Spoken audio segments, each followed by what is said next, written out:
Olá, seja bem-vindo ao canal Zoom, eu sou Nemuel Muniz e hoje a gente vai falar sobre Martin Luther, ou Martinho Lutero. É a versão aportuguesada de Martin Luther, o mesmo nome de Martin Luther King, só que pessoas diferentes. Hoje a gente vai falar sobre um dos pais, da Reforma Protestante. Quem foi Martin Lutero? Ele foi um monge agostiniano, que foi professor de teologia e foi considerado uma das principais figuras, um dos principais personagens da grande reforma protestante. Ele nasceu em 1483 e morreu em 1543. Um dos principais temas de protesto de Martim Lutero foi justamente a venda de indulgências pela Igreja Católica para aumentar os seus lucros e arrecadações, principalmente também para construir a Basílica de São Pedro e algumas questões que envolviam os aspectos espirituais da venda de indulgências. E baseado nessa história, dessa observação que Lutero estava fazendo a respeito dos exageros das vendas de indulgências, a respeito questionando a salvação inclusive das almas que estariam no purgatório, Martim Lutero ele prega 95 teses no castelo de Wittenberg, na igreja do castelo de Wittenberg,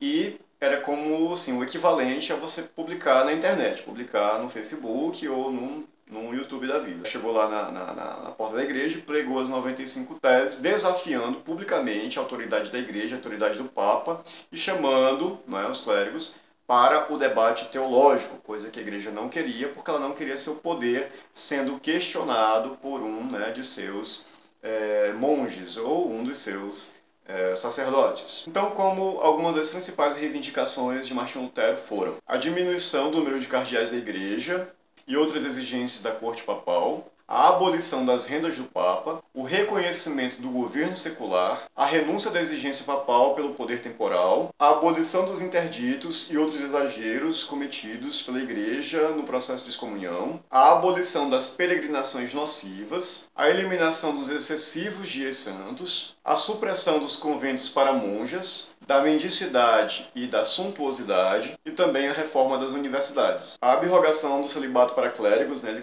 estava propondo o fim do celibato para sacerdotes, e finalmente uma reforma geral na moralidade pública. O Papa Leão X ele excomungou Lutero em 3 de janeiro de 1521, e Lutero meio que fez pouco caso disso, parece que ele queimou publicamente a bula de excomunhão. E Lutero, por fim, acabou casando-se com uma freira que fugiu de um convento com mais 11 colegas, e ele deu abrigo a elas, e casou com ela e teve 6 filhos. O nome dela era Catarina Vambora. Lutero não foi o único reformador, houveram outros reformadores.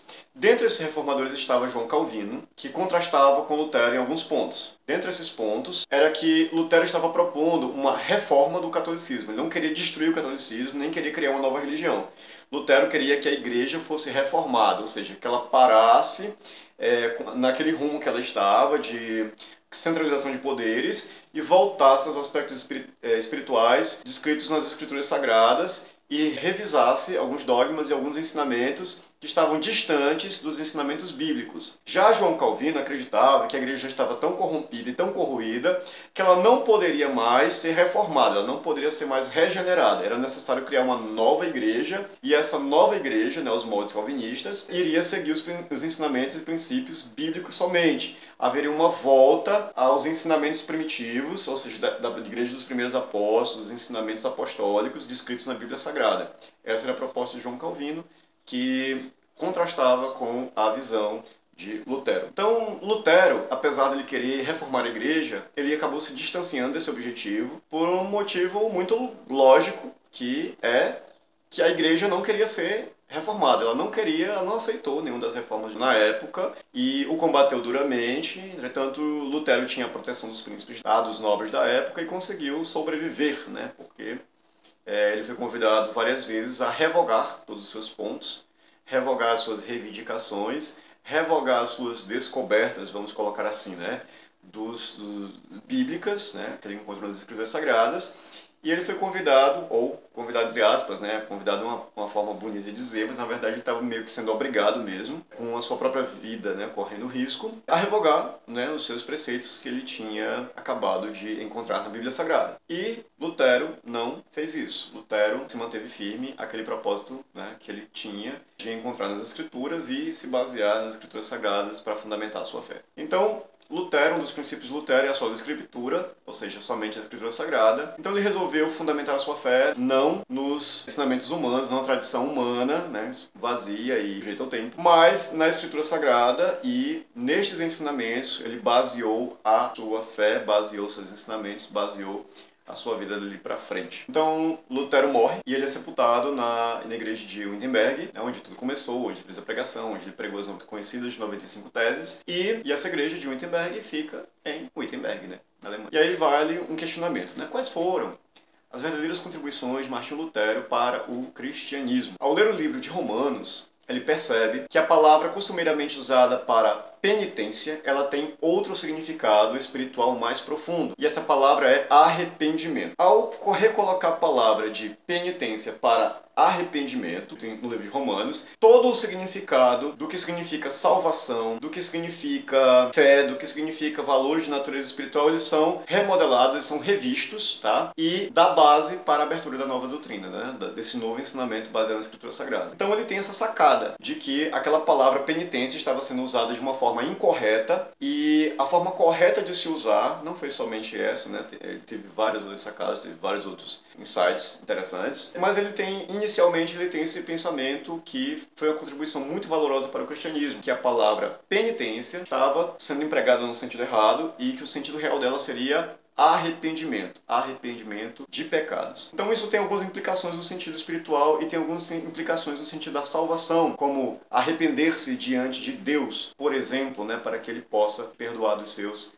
pecados. Isso também tira o enfoque, né, da salvação sobre as obras e transmite o enfoque da salvação para a fé. Bom, teve as 95 teses de Lutero, foi uma importante contribuição para o questionamento, para o debate teológico. O debate teológico ele não existia, né, tal como conhecemos hoje. Era uma coisa muito fechada e era proibida, né, em determinados círculos, inclusive dos círculos dos homens comuns. Era restrita, né, ao alto clero. E Lutero, a expor as 95 teses, ele torna público e traz o debate teológico para um ambiente público. Isso foi algo diferente que aconteceu e inovador a partir de Lutero. Bom, Lutero, a partir do momento que ele é excomungado, a vida dele passa a correr risco. Por quê? Porque uma pessoa excomungada da igreja, ela perde privilégios civis, ela pode ser presa e, no caso dele, torturado e morto, né, inclusive com requintes de crueldade.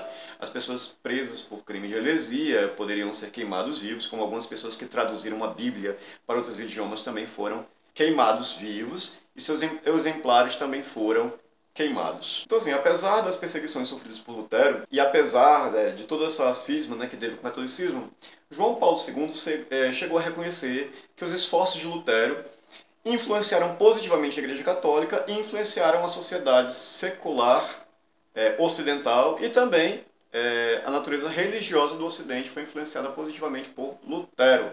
Isso foi uma declaração de João Paulo II. Recentemente, o Papa Francisco também fez uma declaração de que Lutero colocou a Bíblia nas mãos das pessoas comuns, né? Que a igreja realmente deveria agradecer a Lutero por causa disso. E hoje existe um diálogo, né, entre a igreja luterana e a igreja católica, inclusive. Alguns dizem que as igrejas reformadas, calvinistas, luteranas, elas tendem agora a retornar para o catolicismo. Uma vez que também que muitas das reivindicações de Lutero, algumas delas inclusive, foram aceitas, né? Foram colocadas em práticas mais tarde pela Igreja Católica. Então, a Reforma Protestante não só influenciou o Ocidente e as religiões ou as novas formas de evangelho hoje, mas também influenciou a Igreja Católica, sim, e positivamente.